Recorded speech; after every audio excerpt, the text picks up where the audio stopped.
All right, how to stop Google apps from resetting when opening iPhone Pro Max. I don't know when it happened, but I've noticed that most apps or Google apps refresh or reset when I come back to them. Yeah, it's been a super inconvenient thing as Google Maps will reset during a trip. What? And I have to re-enter the information and the time I departed. Google will reset back to the home page as well. It never used to do this and I don't know what happened. How can I fix it? Well, that's not good. I don't know what version it started doing that in. Which version is this? This is the 13.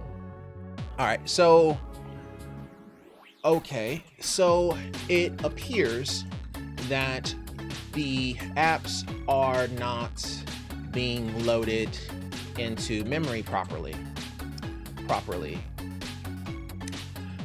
To troubleshoot this, make sure you are on the most up-to-date version of iOS, not beta. His issue isn't going to be solved in beta. Just a regular version will be fine. But yes, you can say beta for this, but I would reject it here because a lot of times beta tends to actually hurt apps more than help it. So I would not say upgrade to a beta version unless he's already on the highest version. And then even then, I probably still wouldn't say go to a beta version because we don't want him to have more application problems in the future just because beta is not ready yet. So iOS does have a beta option though. So to troubleshoot this, make sure you are on the most up-to-date version of iOS. Also, do me a favor. There's a reason why I say it like this, and I'll explain it here in a second. But do me a favor and reboot the phone. Then try Google when gigantic mouse is in the way when it comes back up. And try Google when it comes back up. Then swap off to see if the issue persists. Okay, so there's a reason why I say this, right?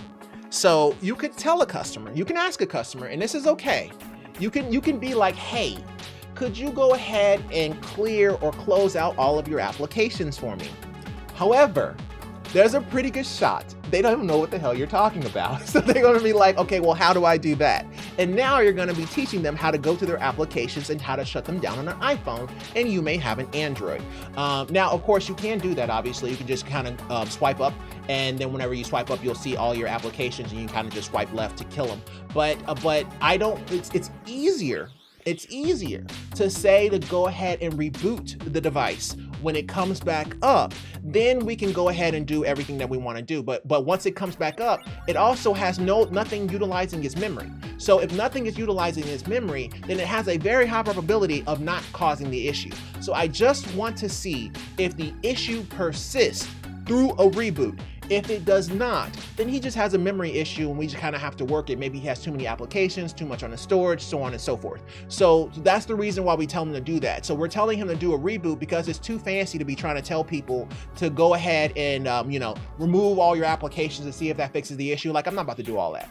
I would rather tell you to reboot and then try the issue and see if the issue still happens, because he can bring the issue back up whenever he wants to. He doesn't need us for that. He can always bring back that issue. So because of that, let him go ahead and reboot and then let us know what happens.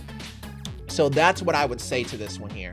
So bad translation ships the guy with the pro name. That's what I would say. Keep us posted here. He probably will because we're the only people talking to him. So we'll check back up on him on Monday.